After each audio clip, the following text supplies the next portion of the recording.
Ouais, bonjour. Bon, c'est une petite vidéo concernant les carbus. Bon, comme à mon habitude, vu que je chine beaucoup, c'est le cas de le dire, sur AliExpress. Donc j'ai déjà commandé plusieurs carbus et celui-là, je ne l'avais pas encore pris.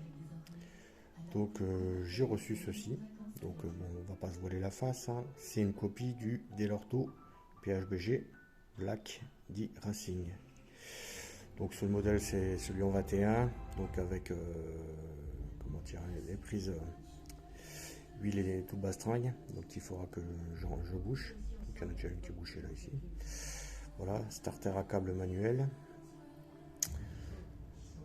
Voilà, donc ben, franchement, alors les mecs ils doivent s'améliorer parce que bon j'en avais déjà commandé un 19 il y a quelques années en arrière qui était déjà pas si mal que ça. Mais alors là, franchement, ça bat des records, hein. Donc là, ce que j'ai là, 25 euros. Donc en gros, un Delorto PHBG Black Racing, généralement c'est autour de plus de 100 euros.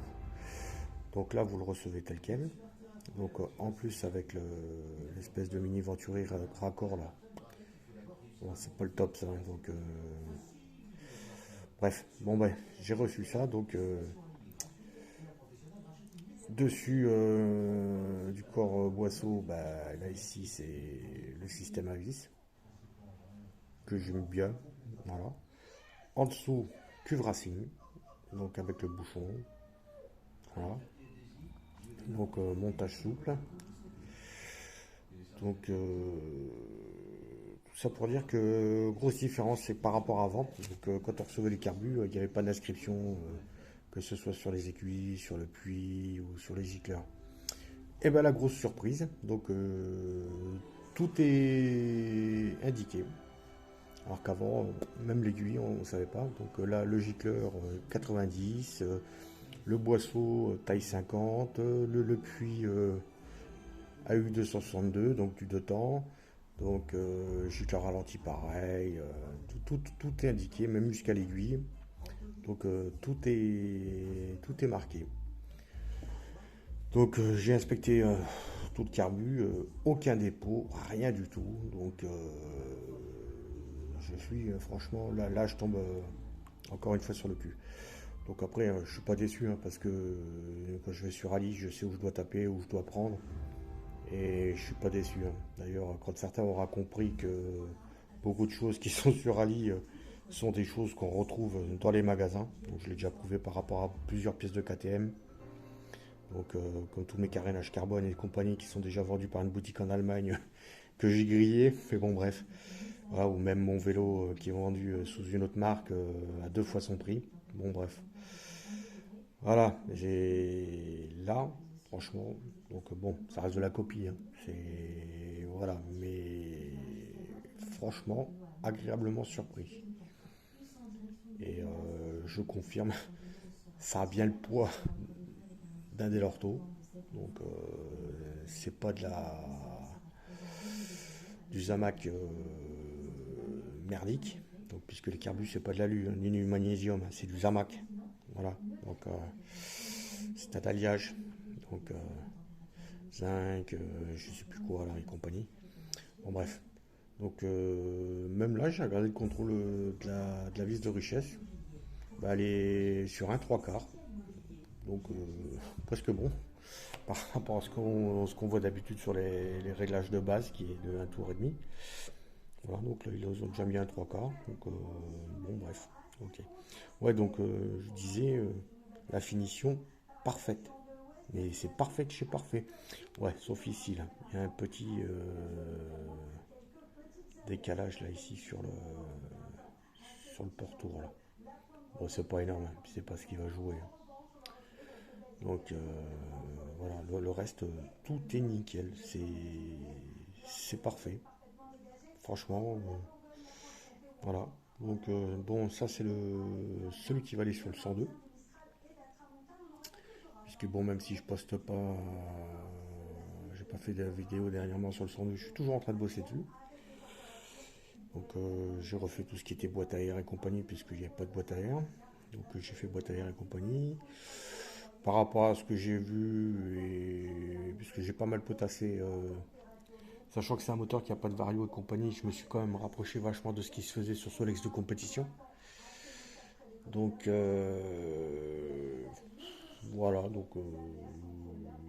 j'en ai vu un qui apparemment tournait pas mal, avec à peu près les mêmes diagrammes que moi, mais je discute avec lui, donc il m'a dit qu'il fallait peut-être que je passe un peu plus gros. Là, je suis déjà à 19, donc là, je vais essayer 21. Donc après, peut-être voire même 24. On verra. Donc effectivement, là, puisque je commence toujours les tests avec un carbu de 15. Le carbu de 15, pour moi, reste, même le SHA, c'est comme c'est basique et compagnie, on a vite fait de choper un réglage presque parfait. Donc j'arrive à voir à peu près le comportement de la bécane. Donc ça reste une valeur étalon pour moi, la valeur de base. Donc je commence un test avec un 15, je vois ce que la bécane a dans le ventre. Et dès que je commence les réglages avec le carbu, il faut que les premiers tirs s'approchent du réglage des perfs de ce que j'ai avec le 15. Voilà, donc là je sais qu'à peu près, quand j'arrive à peu près dans le même créneau, je sais qu'après je peaufiner, continuer à régler pour obtenir plus. Donc bah il n'y a pas photo, hein, c'est ce que j'ai fait là avec le 19. Donc bon, je ne vais pas forcément gagner plus en vitesse de pointe, à proprement parler en conservant les mêmes transmissions. Mais bon, parce qu'avec un carbu, malgré ce que certains pensent, on ne prend pas vraiment plus de tours minute, on chope plus de couples. Donc, et ça tombe bien, vu qu'il faut que je travaille sur le couple sur le 102, donc ça me permet de bosser sur le couple. Donc plus de couple, machin, ça me permet de baisser la transmission. Ça m'évite que la bécane allure là, au régime et compagnie. Voilà. Donc quoi qu'il en soit, bah, mon petit SH de 15 marchait bien parce que là, je bataille. Et donc là, je commence à arriver à des perfs supérieurs avec du SHA et je vais pouvoir commencer à bosser sur la transmission. Mais bon, je m'étais dit au passage, pourquoi pas voir avec une taille supérieure de carburant, encore voir ce que ça peut donner. Puisque là, bon, maintenant, les réglages, c'est à peu près dégrossi. Donc, juste une petite formule et tout. Je roule 21. J'arrive à peu près à savoir où je me situe en gicleur. Et ça, quelques tests et ça devrait le faire. Voilà. Donc, alors ceux qui disent que c'est de la merde, moi je confirme que les trois quarts, c'est pas le carburateur qui est en cause, ni d'où ça vient ou quoi que ce soit. Certains, ouais, mais bon, pour soulever le carbu, vous le nettoyez.